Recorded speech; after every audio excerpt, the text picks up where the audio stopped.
Mesdames et messieurs les ministres, Madame l'ambassadrice, mesdames et messieurs, bonjour. Je suis très heureux d'être parmi vous ce matin et de représenter Renaud Muselier, président de la région Provence-Alpes-Côte d'Azur, pour ouvrir ce troisième colloque européen Energy for Smart Mobility. En 2017, soit un an après l'entrée en vigueur des accords sur le climat de la COP 21, notre région s'est dotée de son propre plan climat que nous avons baptisé une COP d'avance. Notre objectif, devenir leader européen de ces accords dans tous les domaines de compétences qui sont les nôtres, ce qui inclut l'énergie et la mobilité. Notre priorité, impulser ce nouveau modèle de développement durable en relevant les grands défis économiques tout en préservant l'environnement d'une des plus belles régions du monde. Pour y parvenir, en plus d'une volonté politique forte, nous avons mis en place une stratégie reposant sur la spécialisation, la concentration des moyens et bien sûr l'innovation. Nous y mettons également beaucoup d'argent puisque nous y consacrons 30% de notre budget, c'est-à-dire 500 millions d'euros par an. C'est dans ce cadre que nous soutenons plusieurs actions destinées à anticiper et faciliter le développement de la smart mobilité.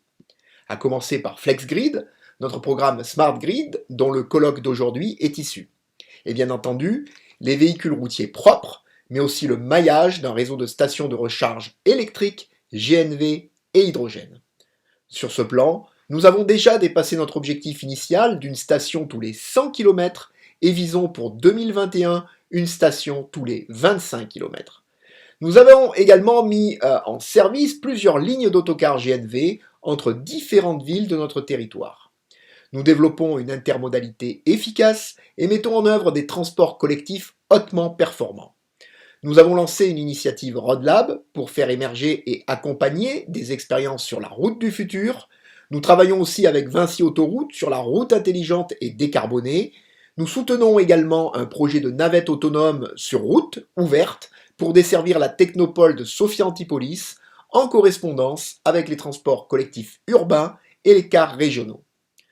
Notre programme Escale Zéro Fumée développe la connexion électrique des navires de passagers dans nos trois grands ports, Marseille, Toulon et Nice, mais aussi la mise en place de scrubbers ainsi que la filière d'avitaillement GNL et hydrogène.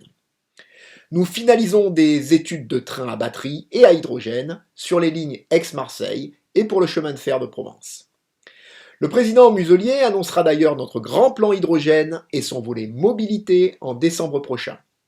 D'ici décembre, nous allons également injecter 272 millions d'euros dans notre plan de reconquête économique régionale après les 1,4 milliard d'euros que nous avions déjà mobilisés à l'issue de la première vague Covid.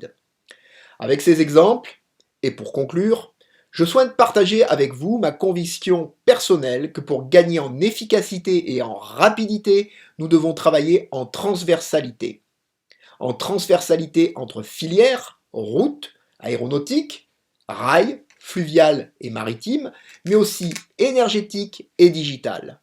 En transversalité entre acteurs, start-up, entreprises, académiques, labos de recherche, pôles de compétitivité. Et enfin, en complémentarité et en synergie optimisée entre collectivités locales, régions, États et Europe. C'est pourquoi, sans plus tarder, je vous souhaite des échanges riches et fructueux. Je vous remercie pour votre attention. Bon colloque.